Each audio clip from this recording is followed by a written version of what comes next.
Hello, friends and followers of Inform Scotland. I have had a very difficult week. First of all, we got banned from Twitter because I'm so anti-vax and stuff, even though I'm not anti-vax at all. I'm really, really pro-vax. And then Storm Arwen hit and my family's had to decamp. And then, because I can't get on Twitter, I was unable to answer Jeremy Vine's tweet where he said he wasn't complaining, right? Because why would you? But he's had a really bad adverse reaction to his third dose. So he said, first dose AstraZeneca, no problems. Second dose AstraZeneca, no problems.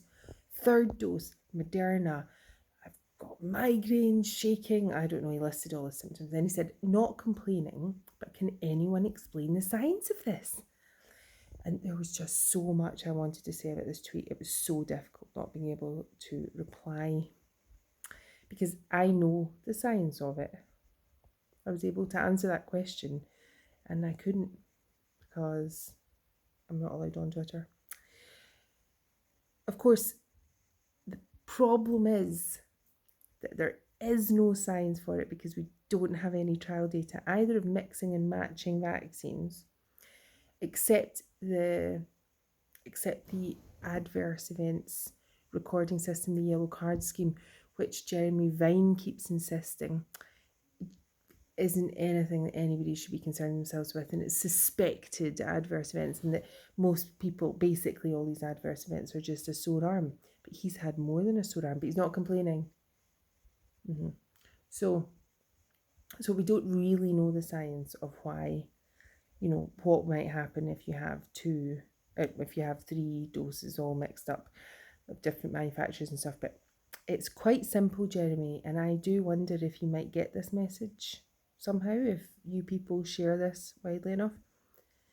All of the vaccines instruct your own cells to make the pathogenic part of the virus, which is the spike protein of SARS-CoV-2.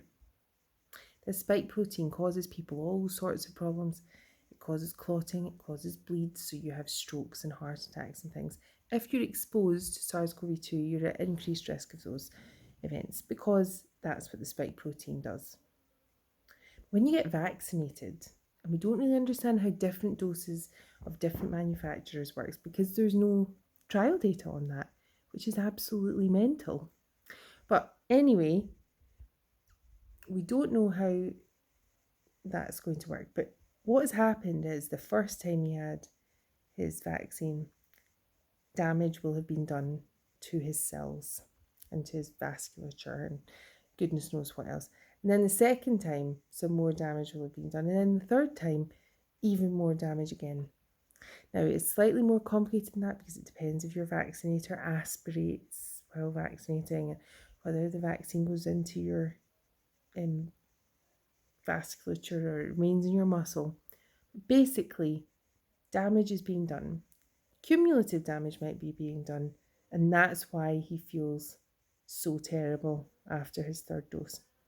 And all we can say is, I'm sure everybody will join me in wishing Jeremy Vine the best of luck on his 4th, 5th and 6th doses. I'm not going to be able to do a data update for a while, probably, because of this storm situation, and because I'm a bit all at 6s and 7s where I've decamped my family to. But I will be in touch.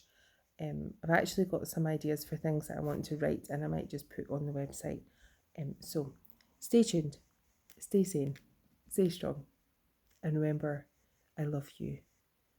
Especially now there's a new variant out there. What could have brought on this variant, one wonders.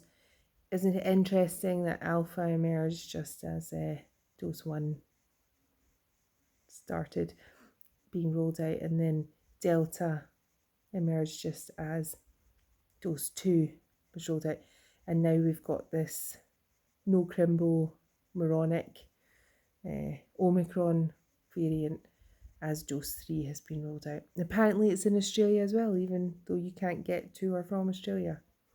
It's all very, very strange unless you're deliberately not trying to see what's going on.